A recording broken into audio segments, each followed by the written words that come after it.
The call came on a Tuesday morning while I was reviewing quarterly reports from my portfolio companies.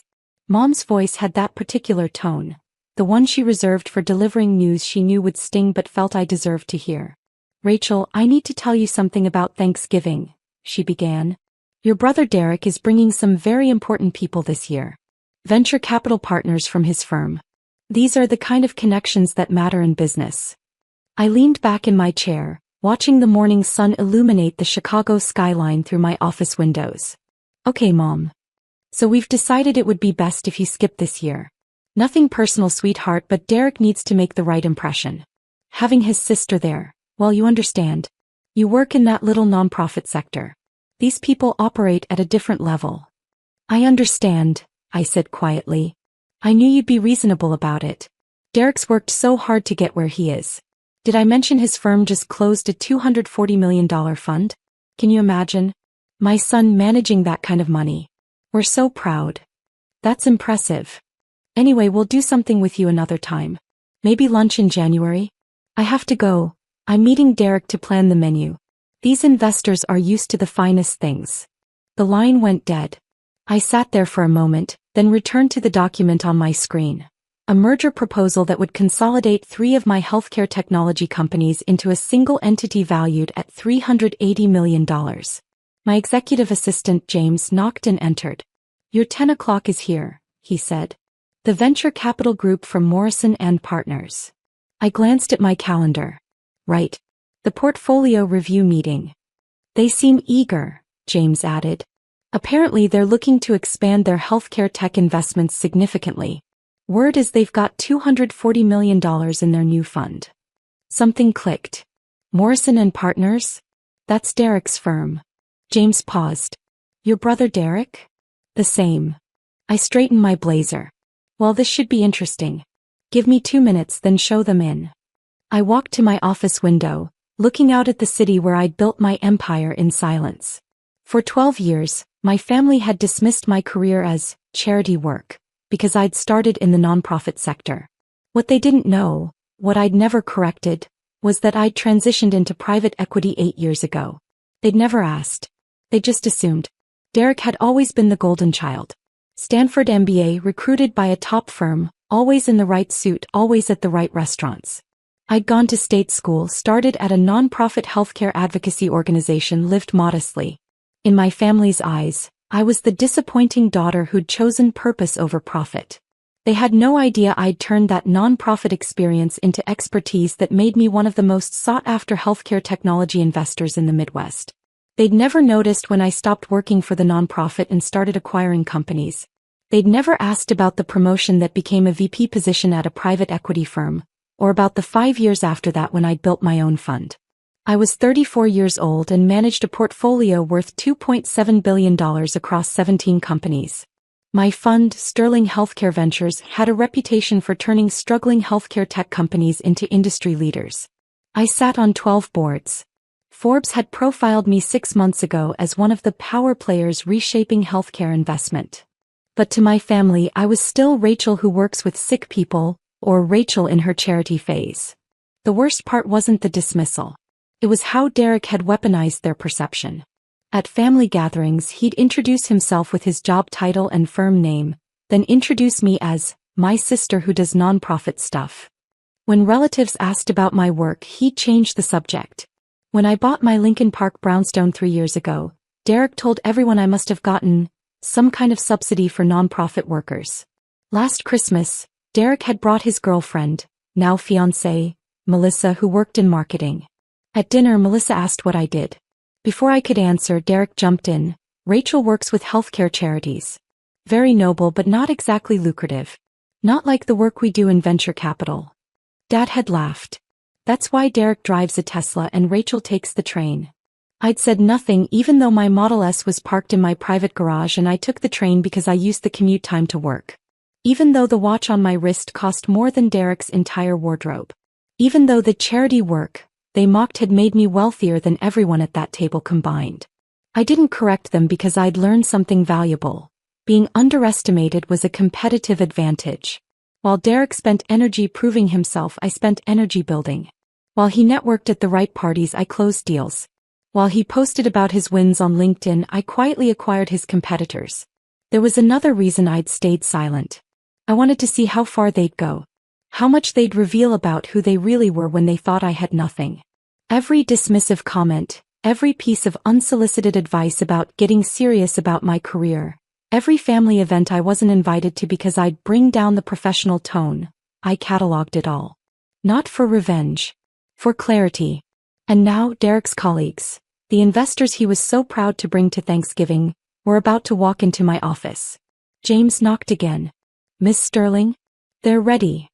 Show them in." 3 men entered. I recognized the lead partner, Richard Morrison, from industry conferences. Late 50s, silver hair, expensive suit. Behind him, 2 younger partners.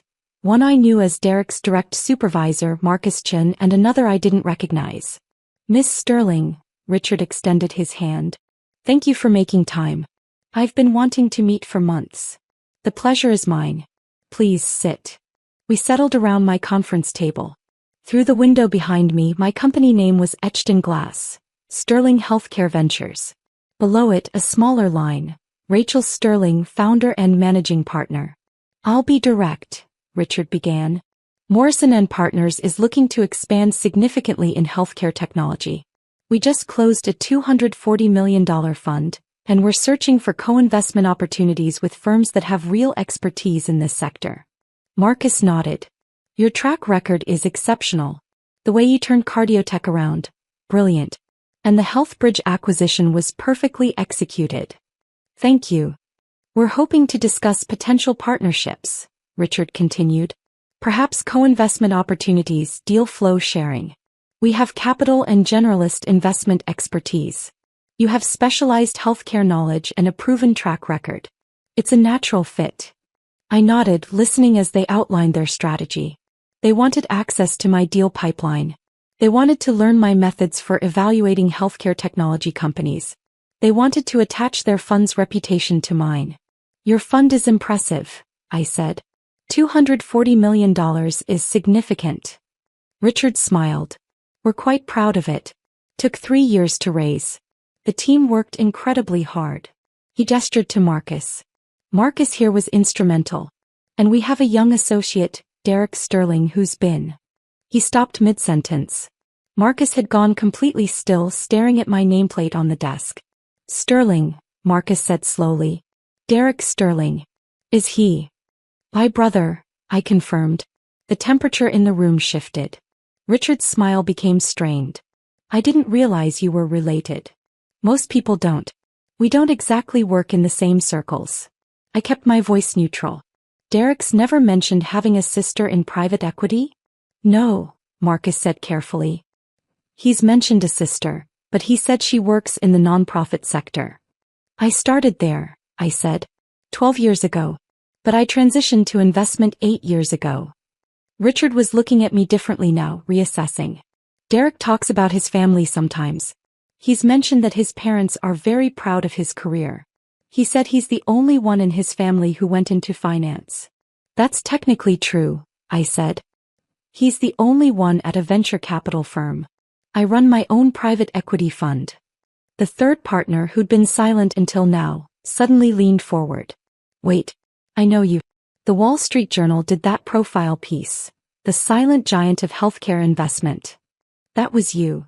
He pulled out his phone, typed rapidly, then turned the screen toward Richard and Marcus. I could see the article headline in my photo. Richard went pale. "The article mentioned you'd built a $2.7 billion portfolio," the younger partner continued, reading from his phone. "It called you one of the most influential healthcare investors in the country. It said established firms regularly seek your guidance." Marcus was doing his own search now. "Forbes profiled you last year. Power players reshaping healthcare investment. You were number 4 on the list." "Number 3, I corrected gently. They updated it." Richard's hand was trembling slightly. "Derek never mentioned any of this." "Derek doesn't know," I said simply. "My family doesn't know." "How is that possible?" Marcus looked genuinely confused. "I never told them. They assumed I was still doing nonprofit work and I never corrected them. They weren't interested enough to ask questions." Richard was scrolling through something on his phone now, his face growing redder. We're having Thanksgiving dinner at his parents' house. Derek invited the partners. He said it would be a great opportunity to meet his family, see where he comes from. He positioned it as. He stopped. As what? I asked. As a way to show his family background. Successful parents, strong family values. He implied his success ran in the family. I smiled thinly. And what did he say about me? Marcus and Richard exchanged glances. Marcus spoke carefully. He said you were in the nonprofit sector. That you'd never really found your career footing. That you were the family member who chose purpose over profit. And that while they loved you, you'd never understood business the way he did. The room was silent. He told us, Richard added quietly, that his parents were disappointed you never achieved what they'd hoped for. I nodded slowly. And based on that understanding, you all planned to attend Thanksgiving at my parents' house, where Derek would showcase his success and his impressive venture capital partners. Did he mention I wouldn't be attending? He said you had work obligations, Marcus said. Some nonprofit fundraiser you couldn't miss. No, I said. My mother uninvited me. She called this morning to tell me Thanksgiving was for successful people, and that Derek's venture capital partners were attending. She said it would be best if I skipped this year because I work in that little nonprofit sector, and you all operate at a different level. The silence stretched out. Richard looked like he might be sick. We need to be clear about something, I said, leaning forward. I'm not telling you this to embarrass anyone or to create problems. But you came here seeking a partnership with my fund. You wanted access to my expertise, my deal flow, my track record. Before we discuss that, you need to understand the full picture. Miss Sterling, Richard began, I don't know what to. Let me finish. Derek is your employee. This is awkward for you and I understand that. But here's what I need you to understand. I've built my career in silence while my family dismissed it. I've closed billion-dollar deals while they thought I was organizing charity fundraisers. I've sat on corporate boards while they pitted my career choices. And I've done all of this without their support, their connections, or their approval. I stood walking to the window. Derek has spent years positioning himself as the family success story. He's leveraged my parents' pride in him. He's used their dismissal of me to elevate his own image. And now he's brought that narrative into his professional life, using his successful family background as part of his personal brand. Marcus spoke quietly. We had no idea. Of course not. Because Derek is good at his job, and part of being good at his job is crafting a compelling narrative. I turned back to them. But here's what concerns me from a partnership perspective. Derek is operating from incomplete information. He's made assumptions about an entire sector, nonprofit and healthcare, based on his dismissal of my career. If he's that blind to the reality of his own sister's success, what other blind spots does he have? Richard stood. Miss Sterling, I need to be direct. This is a significant problem. Derek's judgment is compromised by his ego, I finished. Yes. We're attending Thanksgiving dinner at your parents' home in 2 days, Marcus said. Derek has built this up as a major occasion. Your parents are expecting us. They've planned an entire evening around showcasing Derek's success. And now we know that the daughter they've dismissed and uninvited is actually the most successful member of the family, the younger partner finished. At least in terms of our industry. Richard sank back into his chair. This is a disaster. It doesn't have to be, I said calmly. You have several options. You can attend the dinner as planned and say nothing, maintain Derek's narrative. You can attend and politely mention that you met with me. Or you can decline the invitation entirely. What would you do? Marcus asked. If you were in our position? I considered this. I'd think carefully about what this situation reveals about Derek's character and judgment. I'd consider whether someone who could so thoroughly misunderstand and undervalue his own sister's career for years might have similar blind spots in his professional analysis. And I'd ask myself whether those blind spots pose a risk to my fund. Richard nodded slowly. You're suggesting we need to reevaluate Derek's position at the firm. I'm suggesting you have new information about an employee's judgment and integrity. What you do with that information is your decision. The timing, Marcus said. 2 days before Thanksgiving. At his parents' house. With you uninvited because your mother thinks we're too successful to associate with you." He shook his head. "The irony is brutal. The truth often is." Richard stood again, this time with obvious decision in his posture. "Miss Sterling, I need to make a phone call. Would you excuse us for a moment?" "Of course. James can show you to the conference room down the hall." After they left, I sat at my desk, processing what had just happened. I hadn't planned this. I'd simply agreed to a meeting request from a venture capital firm seeking partnerships. The fact that it was Derek's firm, that these were the investors my mother thought were too important to meet me, that this meeting happened the same morning as her uninvitation, that was just timing. Or perhaps it was inevitable. Derek had spent so many years underestimating me that eventually his professional world and his family delusions had to collide. 20 minutes later, James knocked. "They'd like to speak with you again." The three men returned, and I could see they'd reached a decision. Richard spoke first. "We've had a difficult conversation and we need to be transparent with you. First, regarding the partnership opportunity we came here to discuss. We absolutely want to pursue that. Your fund's expertise and track record are exactly what we need. We'd be honored to explore co-investment opportunities. Second," Marcus continued, "we need to address the Derek situation. We've decided to attend Thanksgiving dinner as planned." My eyebrows rose. "But," Richard added quickly, "we're going to be honest with your family.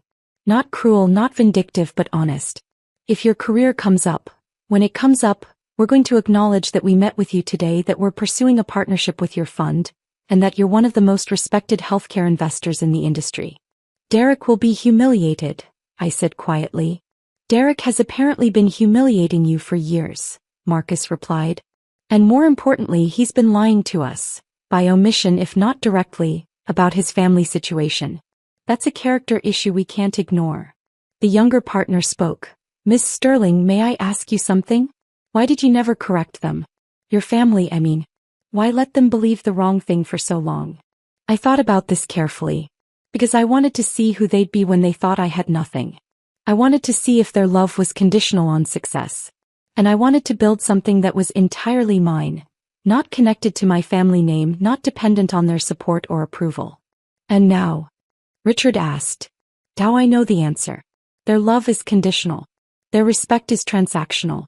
And my success is entirely my own." I paused. "That last part, that's worth more than all of it." Marcus nodded slowly.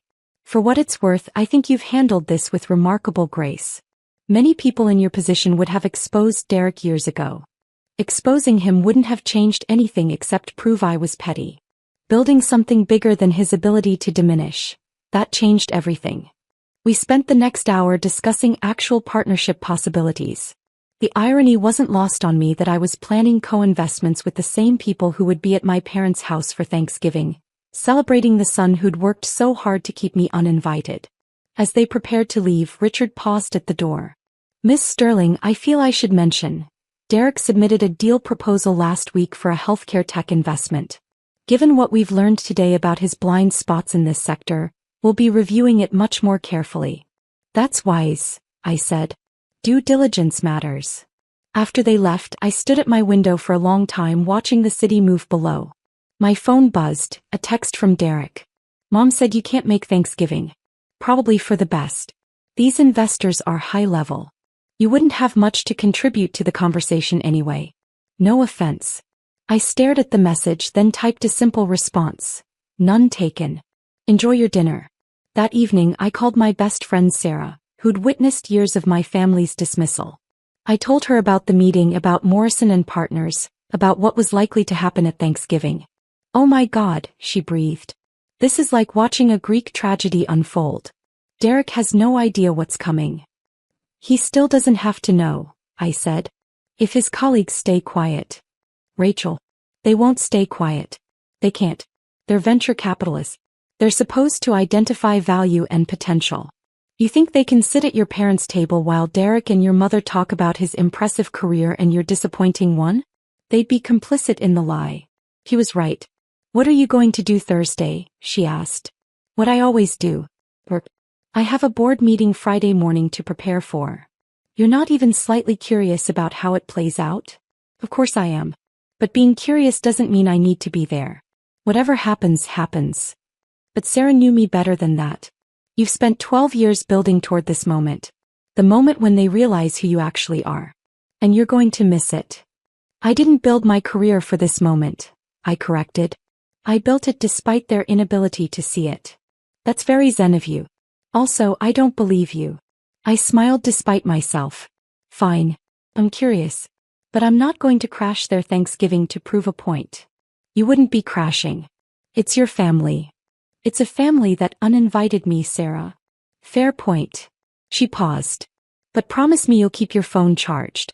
Because I guarantee you're getting calls on Thursday. He was right about that too. Thanksgiving morning arrived cold and clear. I went for a run along the lake, came home to my empty brownstone and made coffee. My phone was suspiciously quiet. Usually Mom would have texted by now with some comment about the dinner preparations. Derek would have sent something about his morning routine or his workout. Some subtle flex disguised as casual sharing. Nothing. At 11 my phone finally rang. That. Rachel. His voice was strange.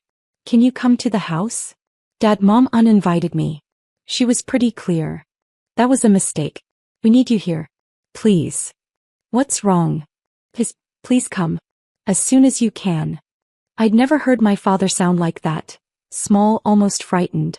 Against my better judgment I got dressed, got in my car and drove to their house in Evanston. The scene I walked into was surreal.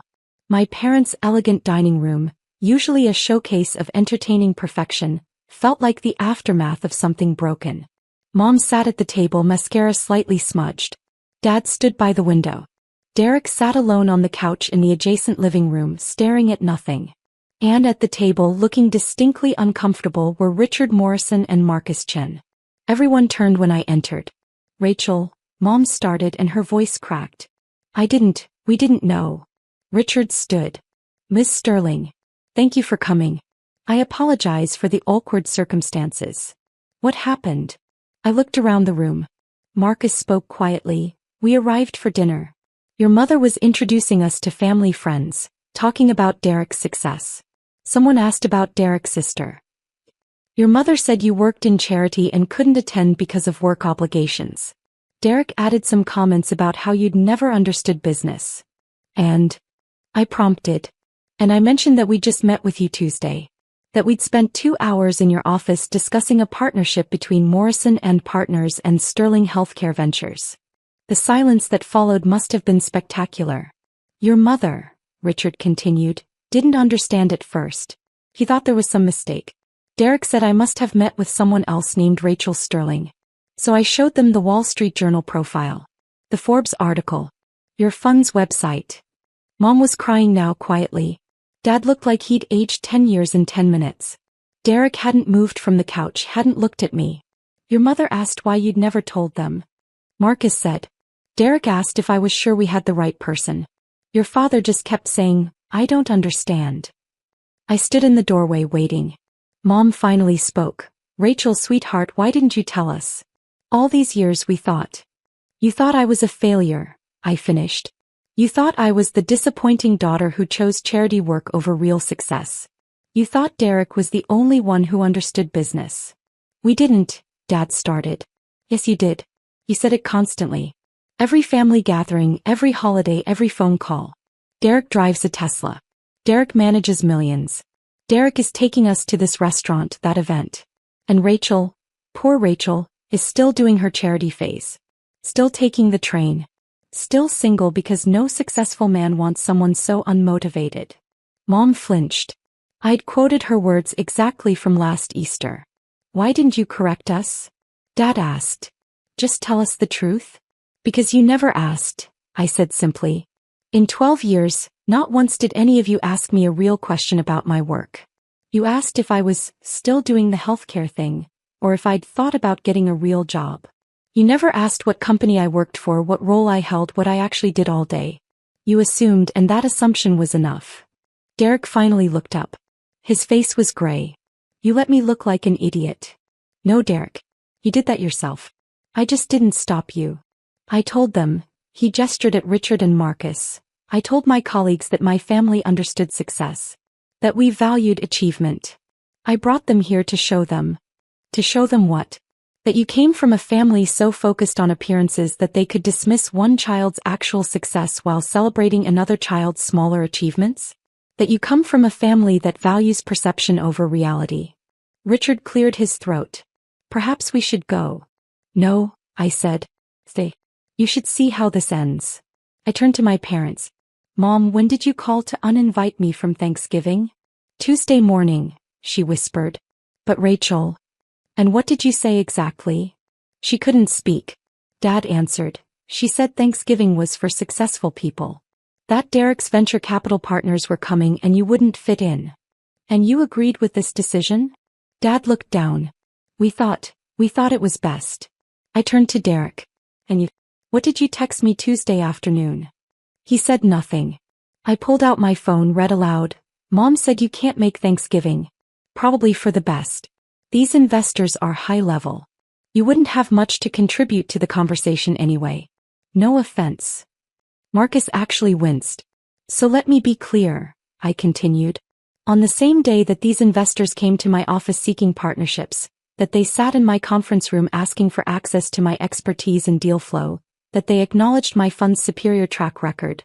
On that exact day, my mother uninvited me from Thanksgiving because I wasn't successful enough to meet them. We didn't know, Mom said desperately. How could we know? You could have asked. Any time in the last 8 years, you could have asked one real question about my career. You could have Googled my name. You could have noticed when I stopped working for the nonprofit. You could have wondered how I afforded my house, my car, my life. But you didn't because you weren't interested. You'd already written my story, and it was easier to believe that story than to discover the truth. I looked at Derek. And you actively maintained this fiction. You told people I was in charity work. You deflected questions about my career.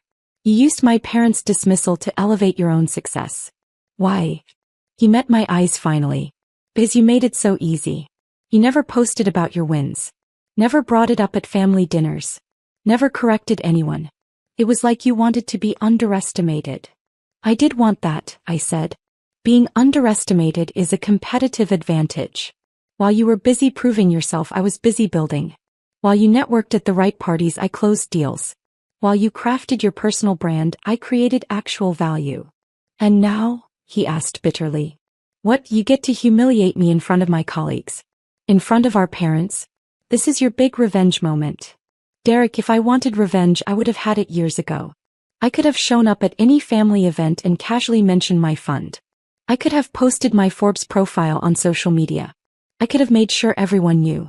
But I didn't because that's not why I built my career. Then why did you? Mom asked, genuinely confused. Why build all of this in secret? Because I wanted to know who you all were when you thought I had nothing. I wanted to see if your love was conditional. And I wanted to build something that was entirely mine, not connected to this family, not dependent on your approval. And now you know, Dad said quietly. You know we failed you. Yes, I agreed. You did. But I didn't fail myself. And that's what matters. Richard stood again. Miss Sterling, Rachel, I think we should leave you to discuss this as a family. We've intruded enough. Actually, I said, I'd like you to stay for one more minute. Because I want my family to understand something. I turned to Derek. Morrison and Partners came to me seeking a partnership. They want access to my expertise in healthcare technology investment. They want to learn from my methods. They want to attach their fund's reputation to mine. That's worth millions to them in deal flow and returns. Derek's face went even paler. Richard and Marcus will make their own decisions about how this affects your position at their firm. But I want you to understand something. The sister you've dismissed for years, the career you've belittled, the success you've denied, that's the success your own firm is now seeking access to. I looked at my parents. And Mom, Dad, the daughter you uninvited from Thanksgiving because she wasn't successful enough to meet Derek's investors? She's the investor those investors came to meet. The room was absolutely silent. Finally, Marcus spoke. Miss Sterling will be in touch about the partnership discussions. And Derek, we need to speak with you privately before the end of the week. They left quickly. The door closed behind them, leaving just my family. Mom was crying openly now. Rachel, I'm so sorry. I'm so sorry. Dad's voice was hoarse. How do we fix this? I looked at them. These people who'd raised me, supported Derek, dismissed me, uninvited me, and now wanted to fix it all with an apology. You can't fix it, I said quietly. Not today. Maybe not ever. But you can start by understanding that my success isn't about you. It never was. I didn't build my career to prove anything to this family. I built it because I'm good at what I do. Because I saw opportunities others missed. Because I worked harder than anyone else was willing to work. We're so proud, Mom started. Don't, I cut her off. Don't tell me you're proud now. That's the problem. Your pride is conditional. Your respect is transactional. For 12 years I wasn't worth your pride because you thought I wasn't successful. Now you know I am and suddenly you're proud? That's not pride. That's relief that I didn't embarrass you. Derek stood suddenly. So what, you're just done with us? You're too successful now for your own family? No, Derek. I'm simply done pretending that your dismissal didn't hurt. I'm done making myself smaller to make you feel bigger. I'm done with a family dynamic where love and respect are contingent on perceived success. Then what do you want? Dad asked. Tell us what you want. I thought about this carefully. I want you to understand that the daughter you dismissed became successful because of who she is, not in spite of your lack of support. I want Derek to understand that real success isn't about the image you project. It's about the value you create. And I want all of you to sit with the reality that when you had a choice, you chose Derek's comfort over my presence. That's not, Mom started. Yes, it is. You uninvited your own daughter from Thanksgiving because you thought she'd embarrass your successful son. That was your choice. The consequences of that choice are yours to carry. I picked up my bag. I have work to do. You have a lot to think about. Rachel, please, Mom stood. Stay for dinner. We can talk about this. Mom, there's no turkey. There's no dinner. There are no investors to impress. There's just a family that chose wrong and a daughter who spent 12 years building something they never bothered to see. I walked to the door then paused. For what it's worth, I don't hate any of you. But I don't need you either. I built my success without your support. I'll continue without your approval. Derek's voice stopped me. The partnership. With Morrison and Partners. Are you going to do it? I haven't decided, I said honestly. I'll evaluate it like I evaluate every opportunity. On its merits, its strategic value, and its potential returns. Your involvement is irrelevant to my decision. They're going to fire me, he said flatly. After today, after this humiliation, they're going to fire me. Maybe, I said. Or maybe they'll see this as a learning opportunity. Either way, that's between you and them. I'm not your problem, Derek. Your judgment is your problem. Your ego is your problem. Your inability to see reality when it doesn't match your preferred narrative, that's your problem. I left them there. My crying mother, my devastated father, my humiliated brother. In their beautiful house with their shattered expectations. The drive back to the city felt longer than usual. My phone started ringing before I'd even reached the highway. Sarah, my friends, even my executive assistant James, who'd somehow heard already. I let them all go to voicemail. When I got home, I made myself a proper meal. Salmon, roasted vegetables, a good wine. I ate alone at my dining table looking out at the Chicago skyline. My phone buzzed constantly with messages, but I ignored them all. Finally, around 8 p.m. I opened my laptop and returned to work. There was a board meeting tomorrow, a merger proposal to finalize, 3 companies in my portfolio that needed attention. My family's drama was just noise. My work, my real work, continued. 1 week later Marcus Chin called. Miss Sterling, I wanted to update you on several things. First, we're moving forward with the partnership proposal. Our legal team is drafting terms. We think this could be very beneficial for both funds. I'm pleased to hear that. Second, regarding Derek. We've had extensive discussions with him about judgment, integrity, and the importance of accurate self-assessment. He's being placed on a performance improvement plan. His deal-making authority is being restricted. Whether he stays with the firm long-term will depend on his ability to demonstrate improved judgment. That seems fair. He asked me to tell you something, Marcus continued. He said to tell you he finally understands that success isn't about the story you tell. It's about the value you create. He said he spent years telling a story while you spent years creating value. That's progress, I said. Your parents also reached out. They'd like to meet with me and Richard. They want to understand your career better, learn about the industry. They seem genuinely eager to understand what they missed. That's their choice. Is it too late? Marcus asked gently. For your family, I mean. Is it too late to rebuild that relationship? I thought about this carefully. I don't know. Right now I need space. I need to see if they can respect me when I'm not performing success for them. I need to see if they can love me when I'm not exceeding expectations. And honestly, I'm not sure they know how. That's wise, Marcus said. And Rachel, if I may, you've handled this entire situation with remarkable grace. Many people would have been vindictive. You've simply been honest. Honesty is enough, I said. The truth did all the work. 6 months after that Thanksgiving, my life had found a new equilibrium. The partnership with Morrison and Partners was thriving. We'd co-invested in 3 healthcare technology companies, all performing ahead of projections. Derek had left the firm, not fired, but resigned to join a smaller fund where he'd have more room to grow without the weight of expectations.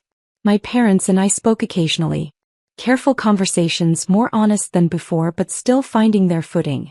Mom had apologized 17 times in 17 different ways. Dad had finally asked me real questions about my work. They were trying. Derek and I met for coffee once. It was awkward but honest. I'm sorry, he'd said. 4 years of being a self-absorbed asshole. For using your dismissal to prop myself up. For never once asking you a real question about your life. I accept your apology, I'd said. But Derek, you need to understand I don't need your validation anymore. I never did. That was always your need, not mine. I know that now. As I sat in my office that spring afternoon, reviewing the latest quarterly reports, I thought about that strange Thanksgiving 6 months ago. The collision of Derek's narrative and my reality. The moment when everything they thought they knew proved false. People asked if I was glad it happened. If I'd enjoyed the reversal, the vindication. The truth was more complicated. I wasn't glad my family had dismissed me. I wasn't glad they'd valued image over substance. I wasn't glad for the years of small cuts and casual cruelties. But I was glad I'd built something that was entirely mine. I was glad I'd never compromised my vision to match their expectations. I was glad I'd turned their dismissal into discipline, their doubt into determination. Most of all, I was glad I'd proven, to myself not to them, that success doesn't require validation. That building real value matters more than performing success. That being underestimated is only a weakness if you believe it. My phone buzzed. A text from Richard Morrison. Deal closed. $340 million acquisition. Your instincts were perfect. This partnership is the best decision we've made in years. I smiled and returned to work. They'd come to my office seeking a partnership. They'd left understanding that the woman they'd dismissed wasn't just worthy of partnership. She was the standard they were trying to reach. And somewhere in Evanston, my family was learning the same lesson. That the daughter they'd underestimated had never needed their approval to succeed. She just needed them to get out of her way.